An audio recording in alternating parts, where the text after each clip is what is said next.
You know, I hear a lot of people tell me that they can't afford the carnivore diet because meat is so expensive. And yes, they are right, meat is very expensive, but I want to tell you that I am an old age pensioner. My only income is the pension, and my wife and I have been doing carnivore now for 18 months, and we're managing quite well. So today in this video, I wanted to give you 5 budget hacks to help you afford the carnivore diet, and these are simple workable hacks, and I'm going to give them to you just off the cuff as they come as I walk up the top paddock of our farm. My first piece of advice, my first hack would be to simply buy in bulk. You know, it doesn't matter which butcher you go to, certainly in my country, nearly every butcher has some sort of a bulk meat pack offer up on the wall, you know, a family pack, a barbecue pack or whatever. And when you buy it like that, it's invariably a bit cheaper than the standard price. Now you might want to invest in a freezer and store your meat in so you can buy in larger quantities and save money that way. If you haven't got a freezer at home, maybe you could invest in one. You can often pick them up second hand from someone who shifted house and they no longer want the freezer. But that's the first suggestion, buy in bulk. The second suggestion is to look for specials. Now I'm talking again here about butcher shops more than supermarkets. I much prefer to shop in a butcher if I can. But when you go to a butcher's shop, again I'm speaking here in Australia, invariably butchers will have specials that they'll put on a sign out the front or a sign above the counter saying what is on special this week. And oftentimes if you look at those specials, you can get some really good deals. So have a look for those, have a look at the butcher's specials, get to know your butcher, you know, ask him what specials are coming up and get his advice, and you know, tell him that you want fatty cuts of meat and you're after extra fat. They'll often give it to you for free once they get to know you. So get to know your butcher, buy in bulk, look for the specials, even if you know, go around from butcher to butcher because they'll have different specials on. So that's my second tip. My third tip here is to use ground meat, ground beef, ground pork, ground lamb.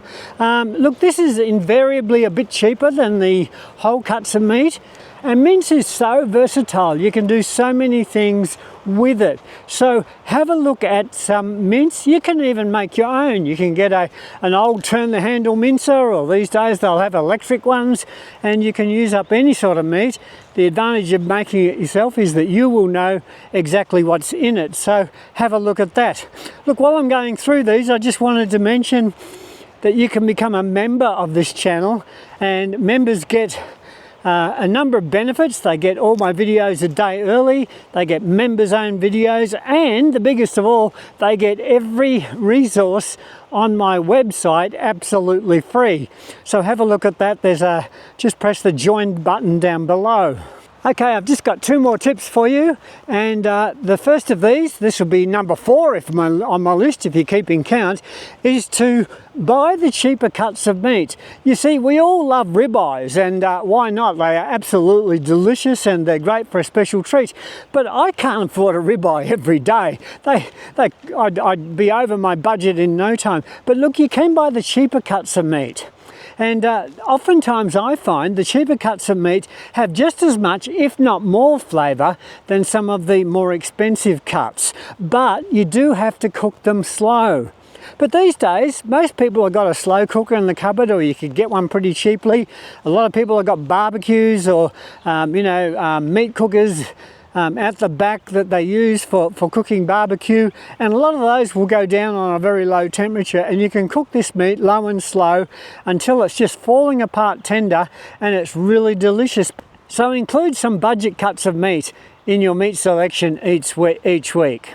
Okay, my last tip is to look for a good Carnivore recipe book. These recipe books are often very simple, and yet they will give you ideas and get you thinking more creatively about meat and what you can do with it, particularly the cheaper cuts of meat.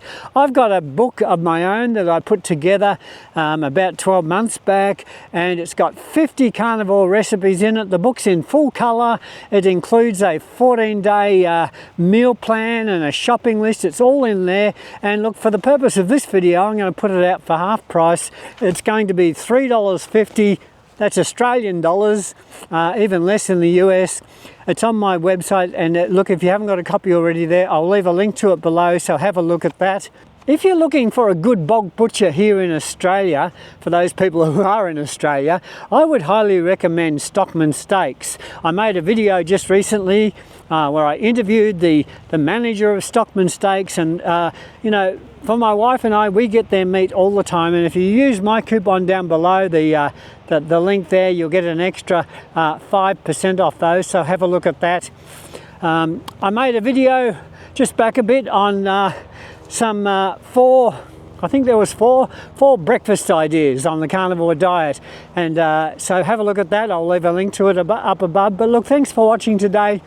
Please join my Facebook group, the Carnivore Pensioner, and I will see you on the next video. And until then, keep buying meat, keep eating meat. You're looking great, you're doing this, and keep telling your story. So God bless for now.